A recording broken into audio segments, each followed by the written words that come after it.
Hello everyone, welcome to NITN Educators. Let's move to our new lecture, that is RCC lecture 4.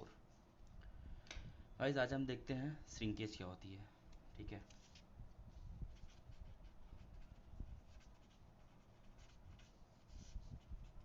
Guys concrete में जो shrinkage होती है वो होती है due to presence of cement. Okay, क्योंकि cement जो होता है वो श्रिंक करता है, तो उसी की वजह से कंक्रीट में श्रिंकेज की प्रॉपर्टी आ जाती है. ओके, तो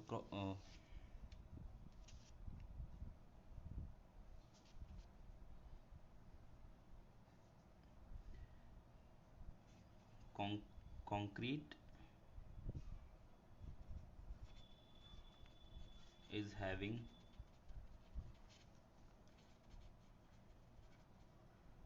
shrinkage property due to presence of cement. इसकी एक कांस्टेंट वैल्यू होती है श्रिंकेज की, वो होती है shrinkage strain is equal to 0.0003 और इसको कह सकते हैं 0.03%. ओके, जो कि डिज़ाइन में हम यूज़ करते हैं, यूज्ड फॉर डिज़ाइन. ओके, अब हम बात करते हैं ड्यूरेबिलिटी की एक टेबल की. ये टेबल बहुत ही ज़्यादा इंपॉर्टेंट है, वेरी वेरी वेरी इंपॉर्टेंट. ठीक है, पेज पर लेते हैं क्योंकि टेबल जो है बहुत लंबा होने वाला है. ओके, सबसे पहले देखते हैं एक्सपोजर कंडीशन. ये कम्प्लीटली डिपेंड करता है एक्सपोजर कंडीशन पे. ठीक है,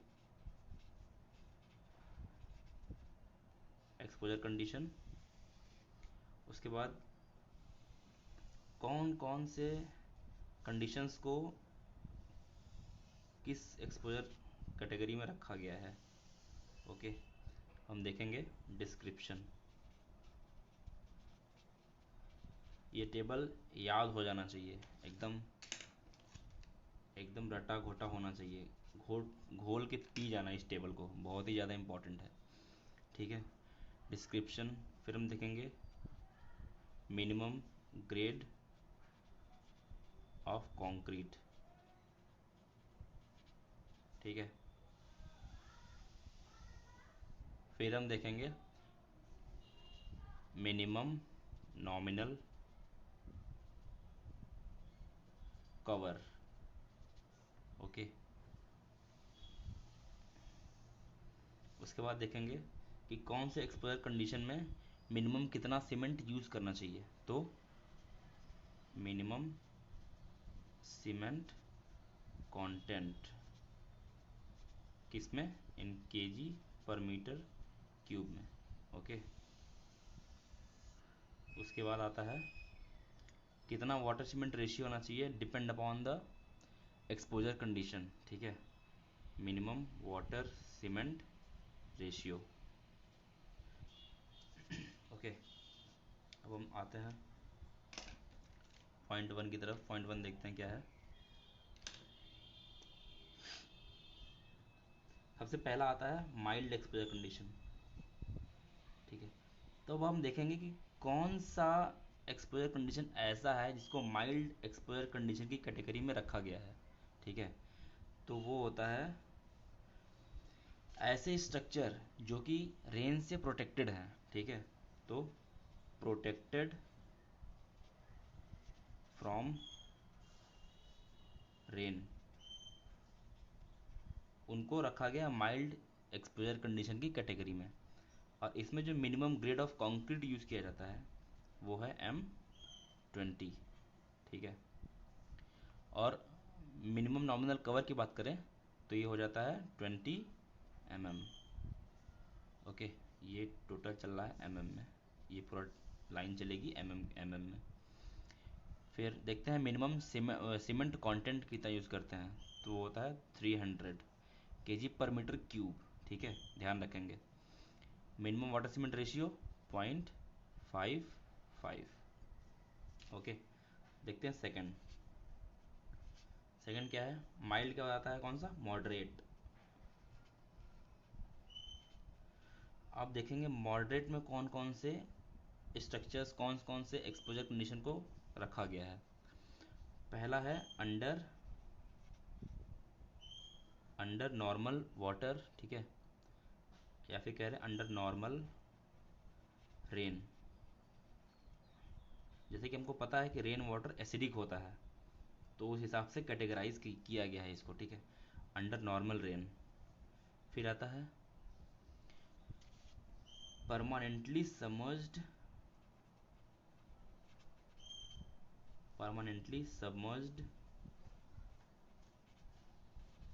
इन नॉर्मल वाटर। नॉर्मल वाटर मतलब जो हम पीते हैं, ठीक है, इन नॉर्मल वाटर। और ऐसा सॉइल स्ट्रक्चर इस तरीके के सॉइल में हो जो एसिडिक ना हो, ठीक है, तो उसे बोलते हैं इनसाइड नॉन अग्रेसिव सॉइल, ठीक है। तो ये तीन हो गए जिनको रखा गया है मॉडरेट एक्सपोजर कंडीशन की कैटेगरी में, ठीक है। Under normal rain, permanently submerged in normal water और इनसाइड नॉन अग्रेसिव सॉइल। इसमें देख लेते हैं तो ये यूज़ होता है M25 जो कि मिनिमम ग्रेड ऑफ कंक्रीट है। मिनिमम नॉमिनल कवर की बात करें तो ये आ जाता है 30, फिर ये आता है 300, ये सेम ही रहता है, और ये आता है 0.50, ठीक है। अब देखते हैं माइल्ड मॉडरेट, अब आएगा सीवियर, ठीक है। सीवियर में वो स्ट्रक्चर्स जो कि कोस्टल एरिया में है, कोस्टल एरिया, और सबमर्ज्ड है किसमें, हैवी रेन में, सबमर्ज्ड इन हैवी रेन। फिर सी वाटर जो कि सॉल्टी होता है उसमें परमानेंटली सबमर्ज्ड हो, परमानेंटली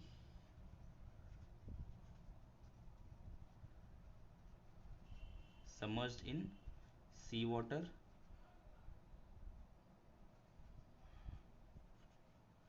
सी वाटर। या फिर जो नॉर्मल वाटर जो हम लोग यूज़ करते हैं उसकी स्प्लैशिंग हो, मतलब उसका स्प्रे हो, ठीक है। Alternate alternate waiting and drawing, alternate waiting and drawing in normal water, okay. इसमें देखते हैं मिनिमम ग्रेड ऑफ कंक्रीट क्या है, M30। ये 5 के उसमें गैप में बढ़ता रहता है, ठीक है।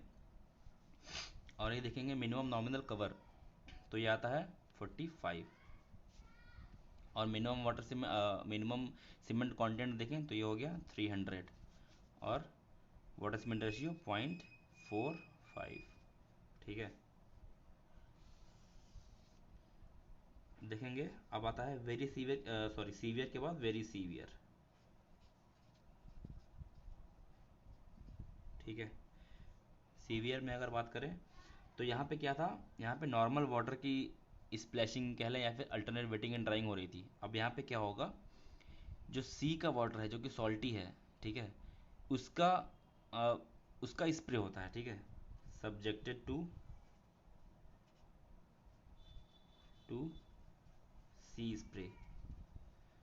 मतलब क्या है, मतलब ऐसे स्ट्रक्चर जो कि इस कंडीशन में है कि उन पे सी का स्प्रे पड़ रहा है। जैसे कि बात करें अगर तो बीच हैं जैसे बहुत सारे, वहाँ पे जितने वॉल्स हैं उस कंडीशन में है अगर स्ट्रक्चर हमारा, तो वो आएगा वेरी सीवियर की कैटेगरी में, ठीक है। इसमें जो minimum grade of concrete use करते हैं वो हो जाता है M35, जैसा कि मैंने पहले ही बोला कि 5 के गैप में बढ़ता रहता है, ठीक है। और मिनिमम नॉमिनल कवर देखें तो कितना आ जाएगा, 20, 30, 45, 50, और ये 340, और ये 0.45, ये सेम ही रहता है। अब देखेंगे लास्ट कौन सा, ये हो गया mild, moderate, severe, very severe, अब आएगा एक्सट्रीम। जिस ऑर्डर में पढ़ रहा हूँ ना, इसी ऑर्डर में आप पढ़ते रहोगे तो क्या होगा कि आपको ये चीज़ें रट जाएंगी। ठीक है, डेली इसको पढ़ो 2 बार 3 बार, और कम से कम 1 महीने तक अगर इसको कंटिन्यू कर लिए, मतलब 5 6 दिन लगातार पढ़े, उसके बाद थोड़ा गैप दे दिए, फिर उसका फिर रिपीटेशन में 5 6 दिन पढ़े, फिर गैप दे दिए कुछ दिनों का, तो ऐसे करते रहोगे तो पूरा का पूरा टेबल रट जाएगा, और ये रटना बहुत ही ज़्यादा ज़रूरी है। ठीक है, डायरेक्टली क्वेश्चन आ चुका है गेट में, चाहे इंजीनियरिंग सर्विसेज में की बात करें उसमें, चाहे एसएससी जेई की बात करें, चाहे यूपीपीएससी, हर एक एग्ज़ाम में ये चीज़ देखने को मिल जाएगी। ये टेबल से एक ना एक क्वेश्चन आता ही है। ठीक है, एक्सट्रीम कंडीशन में देखें तो ऐसे स्ट्रक्चर जो कि टाइडल जोन में है, जहाँ पे टाइड्स आते हैं। ठीक है, जैसे कि हमारे बहुत सारे पोर्ट्स हो जाते हैं। ठीक है, तो उस जो पोर्ट स्ट्रक्चर है उनको रखा गया एक्सट्रीम एक्सपोजर कंडीशन की कैटेगरी में। ठीक है, टाइटल जोन हो गया, या फिर कह लें डायरेक्टली केमिकल्स पे पड़ रहा है, दैट इज़ केमिकल फैक्ट्री कह लें। ठीक है, सब्जेक्टेड टू केमिकल, इसमें M35 आया तो क्या आएगा अगला M40, फिर 20 30 45 50, यहाँ पे आ जाएगा 75 लास्ट, और मिनिमम वाटर सीमेंट रेशियो कितना आ जाएगा 300, सॉरी 360, और ये 0.40। ठीक है, very very very most important table, जैसा कि मैं बार बार कह रहा हूँ, ये याद हो जाना चाहिए हर हाल में। ठीक है, नोट्स प्रोवाइडेड है लेक्चर नंबर 2 में, उसी के कंटिन्यूशन में ये चल रहा है अभी। ठीक है, जब नया लेक्चर नया आएगा तो मैं नया नोट्स अपलोड कर दूंगा। ठीक है, अब इसको देखिए इस तरीके से याद करना है। मैं एक बार ओवरव्यू दे दे रहा हूँ, मतलब कैसे इसको याद, कैसे पढ़ना है, कैसे इस तरीके से याद होगा, मैंने कैसे याद किया है, मुझे ये टेबल पूरी तरीके से याद है। देखिए ऐसे इस तरीके से इसको पढ़ना है। एक्सपोजर कंडीशन क्या होता है, mild, moderate, severe, very severe, extreme. Description में, डिस्क्रिप्शन तो एक बार पढ़ लेंगे तो याद हो जाएगा। ठीक है, डिस्क्रिप्शन की कोई दिक्कत नहीं है। Minimum grade of concrete M20 25 30 35 40 and above. ठीक है, या 40 कह लें, 40। और मिनिमम नॉमिनल कवर, इसको ऐसे, मतलब मैंने ऐसे पढ़ा था, ऐसे इस तरीके से 20 30 45 50 75, इसको रटेंगे 20 30 45 50 75, इस तरीके से रटेंगे तो ये रटा जाएगा पूरा का पूरा टेबल। बहुत ज़्यादा इंपॉर्टेंट है, इसलिए मैं रटने के लिए बोल रहा हूँ, नहीं तो मैं नहीं बोलता। और क्या करता है, कभी कभी जो डिज़ाइनिंग का क्वेश्चन देता है, तो उस डिज़ाइनिंग के क्वेश्चन में सीधे क्या करेगा, आपको ये नहीं देगा, ये जो है ना नॉमिनल कवर, ये नहीं देगा। ठीक है, तो आपको ये एक्सपोजर कंडीशन दे देगा, कहेगा जो स्ट्रक्चर का एक्सपोजर कंडीशन है वो है सीवियर या फिर वेरी सीवियर, इस तरीके से बोल देगा, या एक्सट्रीम। ठीक है, तो उसमें क्या होगा कि आपको ये नॉमिनल कवर खुद से रिमाइंड करके उसमें लगा करके यूज़ करना पड़ेगा। जब हम कंप्लीट डी निकालते हैं, डेप्थ निकालते हैं, तब उसमें नॉमिनल कवर की यूज़ का होता है। ठीक है, जब मैं आगे क्वेश्चन कराऊंगा तो उसमें मैं आपको ये चीज़ फिर से रिमाइंड कराऊंगा एक बार। ओके, तो ये कैसे याद करना है, 20 30 45 50 75। ठीक है, और ये देखें तो 300 300 320, सॉरी सॉरी ये गलत हो गया है, यहाँ पे होगा ना चाहिए 320, 300 300 320 340 360। जैसे कि मैं जब अपना ये पूरा बोलने लगा लाइन से तो मुझे याद आया कि यहाँ पे ये तो गलत हो गया, 320 होना चाहिए। ठीक है, कैसे हो जाएगा, 300 300 320 340 360। ठीक है, और यहाँ देख लें 0.55, ये 5 5 की इसमें घटता रहता है, और यहाँ पर आके कॉमन हो जाता है यहाँ पे एक जगह, 0.55 0.50 0.45 0.45 0.40। ठीक है, ओके, तो ये हो गया टेबल। एक इम्पॉर्टेंट पॉइंट और देख लें, ये एक क्वेश्चन से मैंने नोट किया था। ठीक है, एक क्वेश्चन पूछा गया था कहीं पे, क्योंकि ये इस टेबल में नहीं है इसलिए मैं अलग से इसको बता दे रहा हूँ। जो मैक्सिमम मैक्सिमम सॉरी ये मिनिमम नहीं है, ये मैक्सिमम है। ठीक है, मैक्सिमम वाटर सीमेंट का जो रेशियो है फॉर अंडर वाटर कंक्रीटिंग करते हैं ना जब हम, उसमें for under water concrete equal to 0.6। ये भी ये क्वेश्चन आप पूछ पूछ चुका है। ठीक है, इसलिए मैंने इसको अलग से बताया। ओके, तो ये हो गया ड्यूरेबिलिटी का टेबल, इसका टेबल मैं बता रहा था। ठीक है, जैसे कि पहले हम स्टार्टिंग में बात किए थे कुछ इंपॉर्टेंट पॉइंट्स, सेफ्टी। ठीक है, ये सब क्या होता है कि इंटरव्यू में या फिर कह लें कि आपके वाइवा में पूछा जाता है। ठीक है, सेफ्टी क्या होता है, सर्विसिबिलिटी क्या होता है, ड्यूरेबिलिटी क्या होता है, तो ये सब चीज़ें पूछ जाती हैं, इसलिए मैं सीधी सीधी ये चीज़ बता दिया। तो यहाँ पे मैं ड्यूरेबिलिटी का पूरा टेबल डिस्क्राइब कर दिया, इस साइड देख सकते हैं। ठीक है, अब बढ़ते हैं आगे और हम देखते हैं कुछ और पॉइंट्स, जैसे कि ये है। ठीक है, इसे स्टॉक मार्क कर लें ये, और एक हो गया, ये नहीं, एक मिनट, ये और ये। ठीक है, तो जो 20 mm है इसको रिड्यूस करके 15 mm तक किया जा सकता है। ठीक है, 20 mm टू 15 mm तक किया जा सकता है। फॉर, अगर हम बार यूज़ करते हैं, बार उसका डायमीटर 12 mm है या अबव है, या फिर इससे सॉरी या इससे कम है, 12 mm और लेस, तो उस कंडीशन में हम जो नॉमिनल कवर है 20 टू 15 कर सकते हैं। ठीक है, फॉर बार डाया 12 mm और लेस। ओके, एक ये हो गया, स्टार मार्क मैंने किया था, एक डबल स्टार किया था। इसमें क्या होता है, जो 40 है, सॉरी 45 है, इसको 40 किया जा सकता है, 45 टू 40 mm।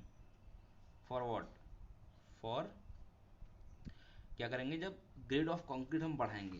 ये देखिए यहाँ पे क्या था, 45 M30 पे यूज़ किया गया था। ठीक है, जब ग्रेड ऑफ कंक्रीट हम बढ़ाएंगे, जैसे कि मान लो हम M35 यूज़ करने लगे, तो उस कंडीशन में हम 45 टू 40 नॉमिनल कवर रख सकते हैं। ठीक है, फॉर ग्रेड M35 और हाइयर। ठीक है, ओके, और कुछ ठीक है, ये हो गया, मैं नोट्स में दे दूंगा, उसमें कुछ मार्किंग कर रखी है, जो जो क्वेश्चन पूछा गया है ना, वो मार्किंग हो रखा है। ये हो गया वेरी सीवियर पे, ये रेशियो पूछा जा चुका है, ये पूछा जा चुका है, तो उसमें नोट्स में ये सर्किल किया हुआ है, इसको देख लीजिएगा। ठीक है, अब देखते हैं जो हमने लिखा था यहाँ पे M20 क्या है, ये मिनिमम ग्रेड ऑफ कंक्रीट है।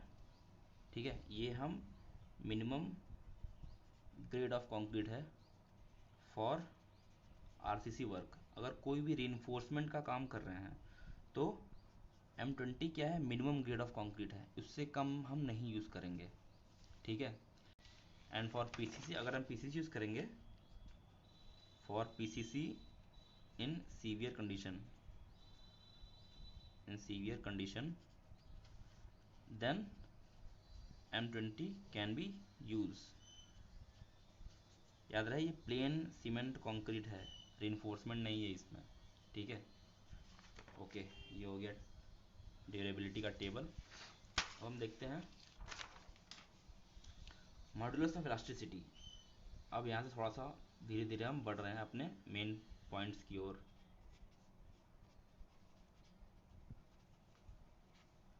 देखो, एक ये स्ट्रेस स्ट्रेन डायग्राम है, कुछ इस तरीके से, मतलब ये स्ट्रेट लाइन है, फिर इसके बाद इस तरीके से आ गया है। ठीक है, तो यहाँ से मतलब start of stress strain curve to ultimate strain का FU/3, that is ultimate strain का 1/3 FU/3, यहाँ तक एक अगर लाइन खींचें, लाइन ड्रॉ करें ना, यहाँ तक जो आएगा, तो इसको बोलते हैं हम सीकेंट मॉडुलस।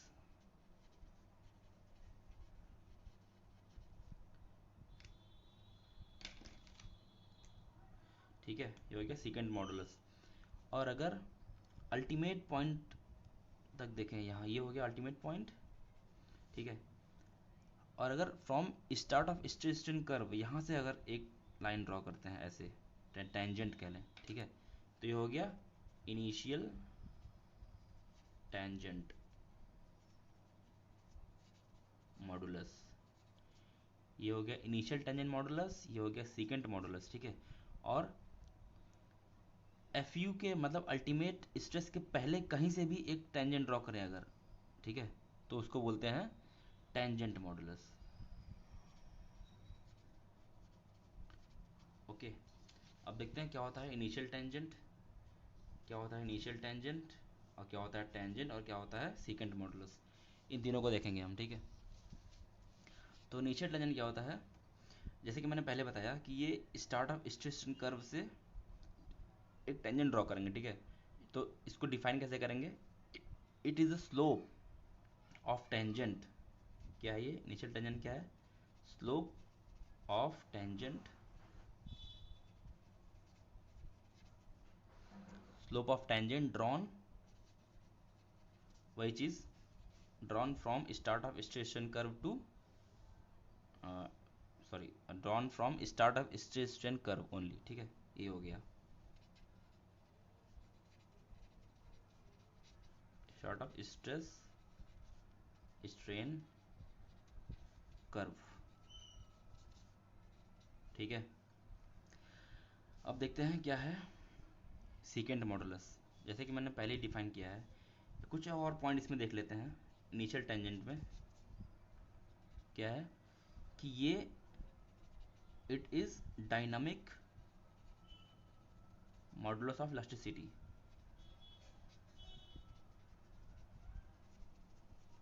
ठीक है, it is dynamic modulus of elasticity.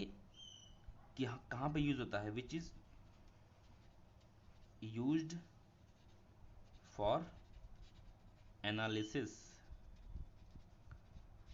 Analysis due to dynamic loading,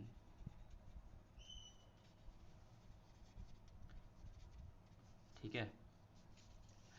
dynamic load की बात करें तो मूविंग लोड हो गया, विंड लोड हो गया, ठीक है, अर्थक्वेक लोड हो गया, तो ये हो गया डायनामिक लोड्स, ठीक है। तो सबसे पहले हमने देखा इनिशियल टेंजेंट, ये क्या होता है, ये एक स्लोप है जो कि ड्रॉन होता है कहाँ से, from start of stress strain curve, और इसको डायनामिक मॉडुलस ऑफ इलास्टिसिटी भी बोलते हैं, ठीक है, जो यूज़ होता है for analysis of dynamic loading. Okay, अब देखें अगला सीकेंट मॉडुलस, ये पहला हो गया।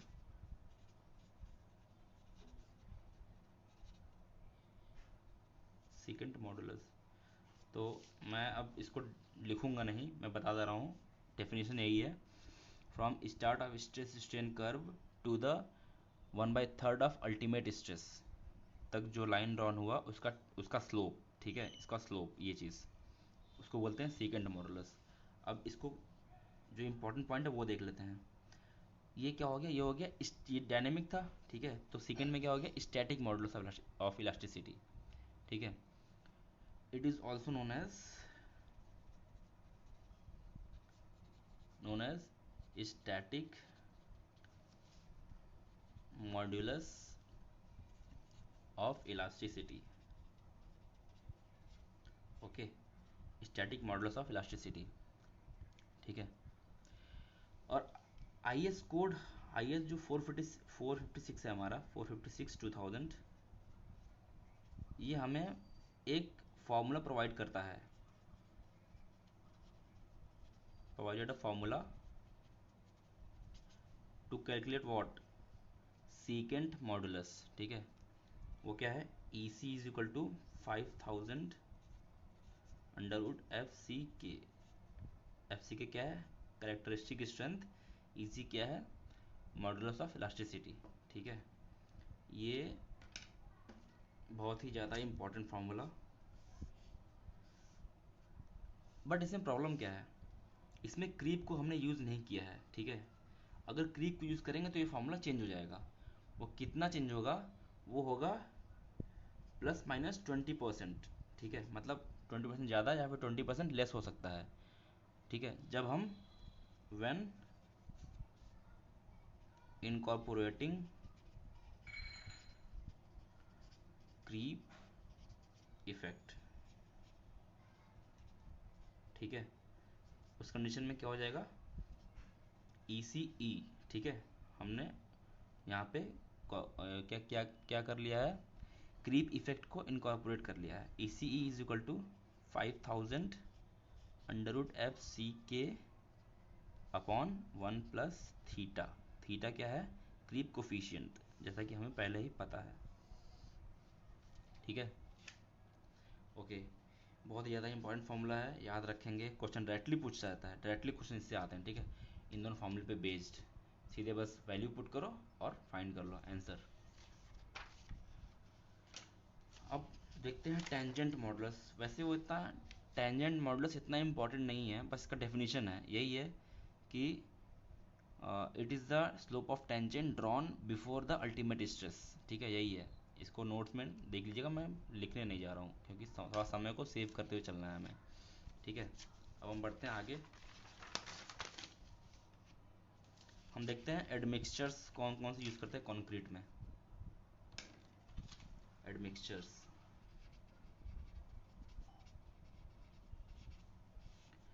जैसे कि हमें पता है कि जो हम यूज़ करते हैं एडमिक्सचर वो केमिकल होता है, तो ये हो गया केमिकल एडमिक्सचर्स। ठीक है, कौन कौन से यूज़ करते हैं? एक तो एसिलरेटर हो गया, ठीक है, एसिलरेट करता है जो कि। दूसरा क्या हो गया? रिटार्डर, जो कि सेटिंग टाइम को रिटार्ड कर देता है। तीसरा क्या हो गया? एयर इंट्रेनर, वर्केबिलिटी के लिए। ठीक है, ओ ओके, 1 2 3 4। फोर क्या है? प्लास्टिसाइजर और सुपर प्लास्टिसाइजर।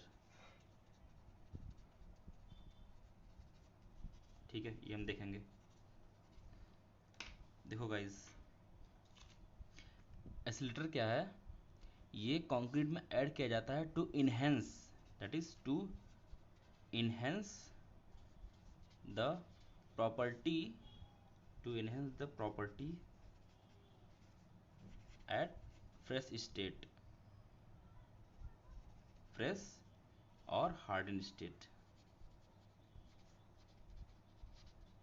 ठीक है, और जो मेनली, अगर हम, ये तो हो गया डेफिनेशन इसकी, मतलब एडमिक्सचर्स की, ये क्यों एडमिक्सचर करते हैं। ठीक है, एसिलेटर अगर देखें तो क्या करता है कि ये इनहेंस करता है किसको? Rate of setting.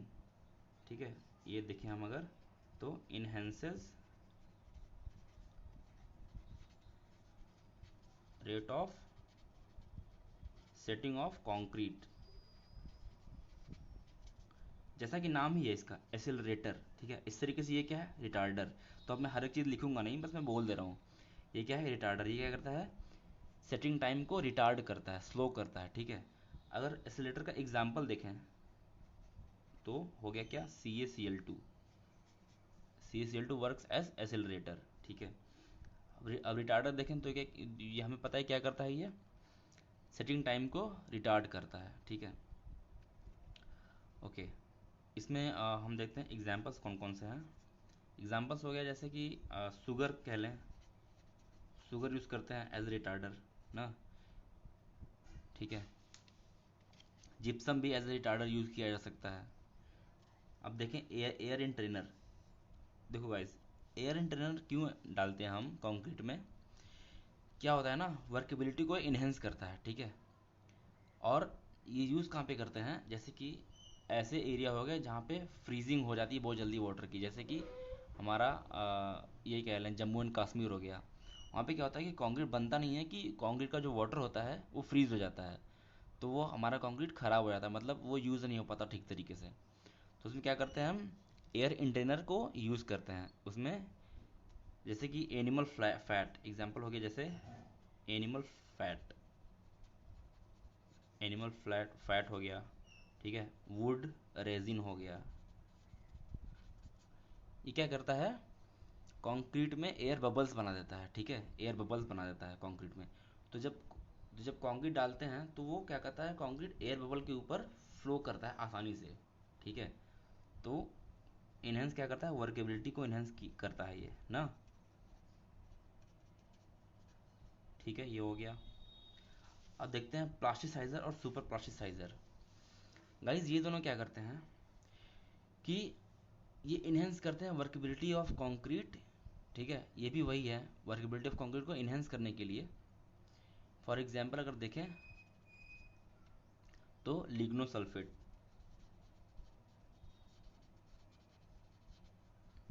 लिग्नोसल्फेट हो गया, और या फिर कह लें सोलिग्नम लिग्नोसल्फेट हो गया। ठीक है, ये हो गया प्लास्टिसाइज़र। इसको मॉडिफाइड कर दें, दैट इज़ सोलिग्नम यूज़ कर लें तो हो गया सुपर प्लास्टिसाइज़र। ठीक है, ओके। अब हम देखते हैं ज़रा कुछ इसका जो कहाँ पे यूज़ करते हैं, जहाँ पे स्पीडी कंस्ट्रक्शन की ज़रूरत पड़ती है, दैट इज़ फॉर्म वर्क हमें जो जल्दी जल्दी यूज़ करना पड़ता है, फॉर्म वर्क जो होता है जल्दी जल्दी यूज़ करना पड़ता है। ठीक है, जैसे कि अभी डिज़ास्टर आया था कहाँ पे, उत्तराखंड में। तो वहाँ पे बहुत सारा डैमेज हो गया था, 2000 समथिंग, 2000 के आसपास ही आया था।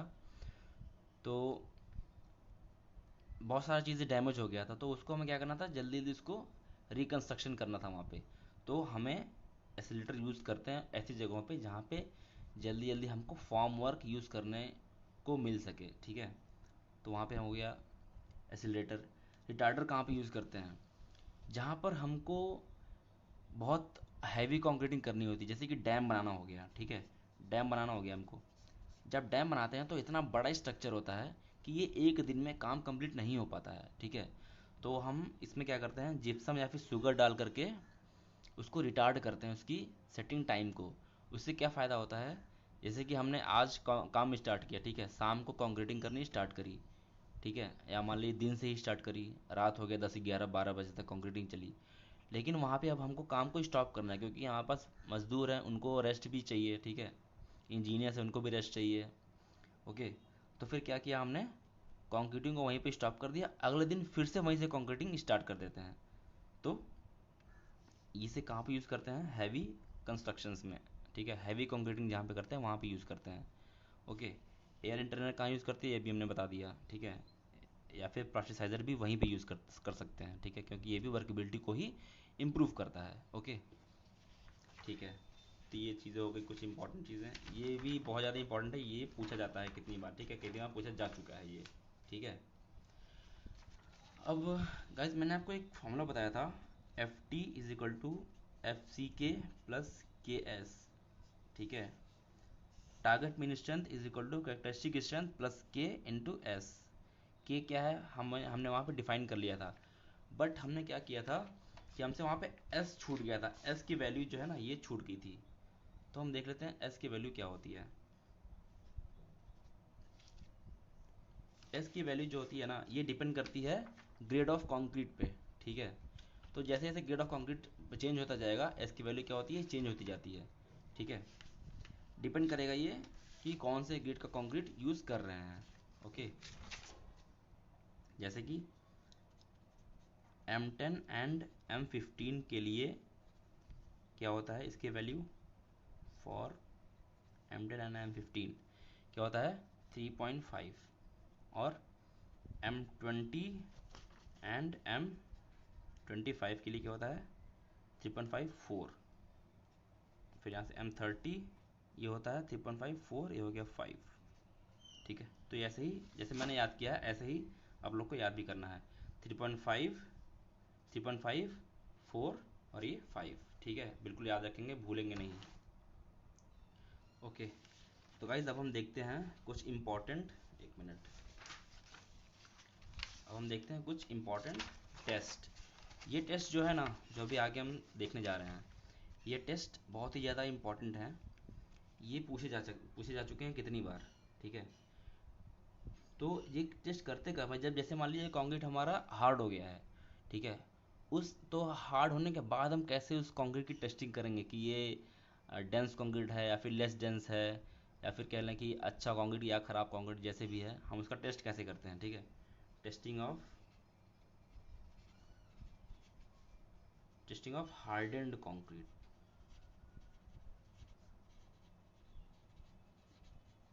ठीक है, ये दो कैटेगरी में डिवाइडेड है, पहला है डिस्ट्रक्टिव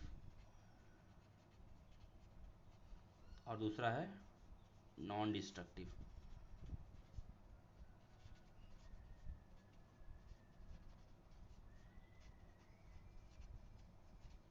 नॉन डिस्ट्रक्टिव, ठीक है, थोड़ा मिस्टेक है यहाँ पे, सवाल देख लीजिएगा,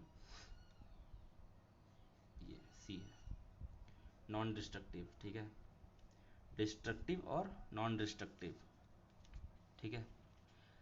अब जो हम सैंपल डिस्ट्रक्टिव में यूज़ करेंगे वो डिस्ट्रक्ट हो चुका होगा, वो ख़राब हो चुका होगा, तो हम उसे फिर से यूज़ कर नहीं पाएंगे, ठीक है,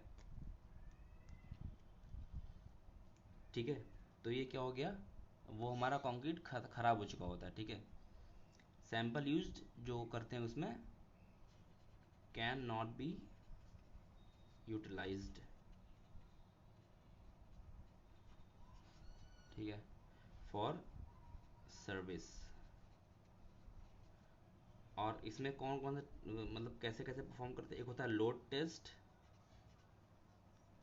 एक होता है कोर कटर टेस्ट,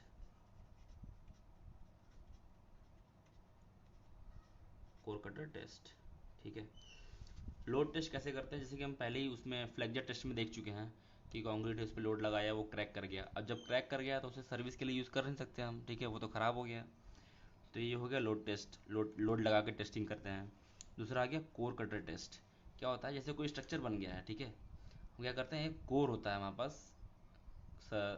सर्किल सा, वो क्या करते हैं, जैसे ये कंक्रीट का वॉल है समझ लीजिए, ठीक है, हम क्या किए, ये कोर कटर को लेके गए वहाँ पे, प्रेस किए और इतना कंक्रीट निकाल काट के निकाल लाता है वो बाहर, ठीक है। तो उसको हम फिर देख लेते हैं कि कैसा कंक्रीट है ये। तो हो गया कोर कटर टेस्ट, ठीक है। अब देखते हैं नॉन डिस्ट्रक्टिव टेस्टिंग, ये हम यूज़ कर सकते हैं, ठीक है, can be used for service, ठीक है। ये कौन सा हो गया, अब हम सिर्फ इसकी बात करेंगे, नॉन डिस्ट्रक्टिव टेस्टिंग की। तो पहला आता है इसमें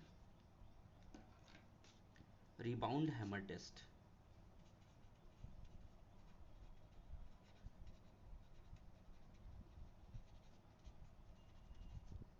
ठीक है, बहुत ही ज़्यादा इंपॉर्टेंट है। रिबाउंड हैमर टेस्ट क्या है, एक एक इंस्ट्रूमेंट होता है, ठीक है, एक ये मान लीजिए इंस्ट्रूमेंट है कुछ इस तरीके का, यहाँ पर एक प्लंजर लगा हुआ होता है, ठीक है, और यहाँ पर एक रीडिंग मीटर लगा हुआ था, ठीक है। ये क्या हो गया, रीडिंग मीटर, और ये क्या हो गया, प्लंजर, ओके। ये हो गया प्लंजर, ये हो गया रीडिंग मीटर। क्या करते हैं, जैसे कि मान लीजिए कंक्रीट वॉल है, ठीक है, ये वॉल है कंक्रीट की, हम क्या किए, प्लंजर लिया, ये वॉल है कंक्रीट की, ठीक है, ये है वॉल, प्लंजर को प्रेस किया, ठीक है। तो जब प्रेस करते हैं तो ये प्लंजर यहाँ से टकरा करके अंदर जाता है वापस, तो ये एनर्जी कुछ रिलीज एनर्जी देता है, इस जो यहाँ पे रीड कर ली जाती है, ठीक है, इस रीडिंग मीटर को एनर्जी देता है जो रीड कर ली जाती है। तो इससे हमें पता चलता है कि कितना कंक्रीट डेंस है, कंक्रीट कितना डेंस डेंस है, ठीक है। तो प्लंजर यूज़ करते हैं हम फॉर प्लंजर फॉर प्रेसिंग, ठीक है, प्रेसिंग अगेंस्ट कंक्रीट सरफेस, ठीक है। तो एनर्जी जो रिबाउंड हुआ, दूसरा वही है एनर्जी वाला, ठीक है, नोट्स में लिखा हुआ है, पढ़ लीजिएगा, मैं लिखने नहीं जा रहा हूँ, टाइम वेस्ट हो जाएगा। Energy rebound from this concrete, energy rebound from this concrete surface gives idea about the strength of concrete, ठीक है। एनर्जी जो रिबाउंड होता है वही आइडिया देता है कि कॉन्क्रीट की स्ट्रेंथ क्या है, ठीक है। फिर जो रीडिंग मीटर इंस्टॉल्ड है उसकी बात करते हैं। तो reading meter installed in this apparatus gives the value, ठीक है, ये क्या करता है, वैल्यू देता है, gives the value which is multiplied by a factor, एक फैक्टर से मल्टीप्लाई करते हैं, ताकि तुरंत ही ये कन्वर्ट हो जाता है किसमें, convert, okay, convert to get compressive strength of concrete, ठीक है।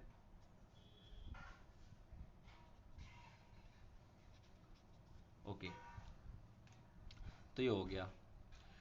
लेकिन ये जो इंस्ट्रूमेंट, ये जो apparatus है, एक ये सही रीडिंग नहीं देता है। क्यों? ये एग्जैक्ट रीडिंग देने में असफल है। क्यों? क्योंकि हमको ये नहीं पता कि ये कंक्रीट पे प्रेस हो रहा है या फिर जो है रीइंफोर्समेंट पे के अगेंस्ट प्रेस हुआ है। ठीक है, तो इस रीज़न के चलते ये जो apparatus है ये एग्जैक्ट रिजल्ट नहीं देता है, तो इसे हम सही से यूज़ नहीं कर पाते हैं। It gives idea about strength of surface concrete only, ये कह सकते हैं। ठीक है, सिर्फ सरफेस कंक्रीट की ही रेटिंग दे सकता है ये। ओके, अब देखते हैं एक और, अगला क्या है, ultrasonic pulse velocity. Ultrasonic pulse velocity method. ठीक है, इसमें क्या करते हैं, जैसे कि मान लीजिए कंक्रीट है। ठीक है, ये कंक्रीट है, इस साइड लगाते हैं हम एमीटर और इस साइड लगाते हैं रिसीवर। ठीक है, तो ये क्या करता है, ये कंक्रीट ब्लॉक है, कंक्रीट ब्लॉक। ठीक है, और इससे जुड़ा हुआ होता है हमारा एक, यहाँ पर इसे बोलते हैं इलेक्ट्रॉनिक मीटर।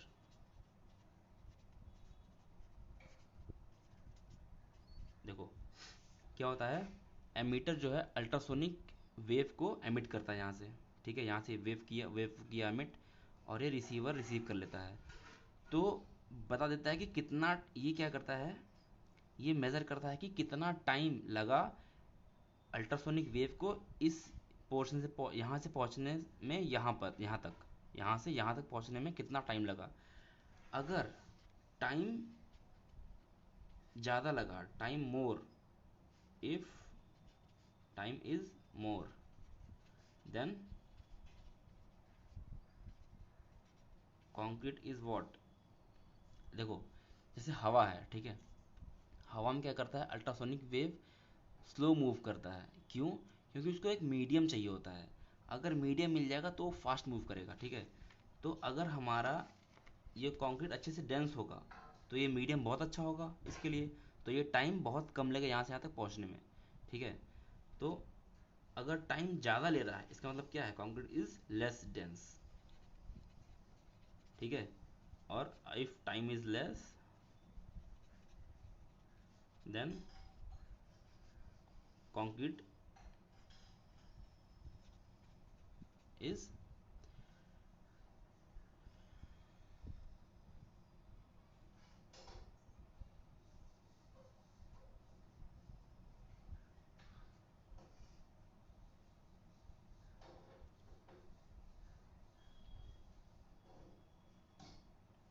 गुड।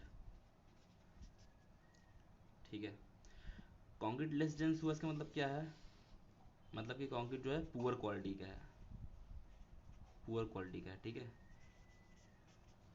ओके, तो ये हो गए कुछ इम्पोर्टेंट टेस्ट। ये गाइस कैसे पूछता है एग्जाम में, ये मैं बता देता हूँ। ये पूछता है कि कुछ टेस्ट दे देगा, 1 2 3 4, ये टेस्ट दे दिया।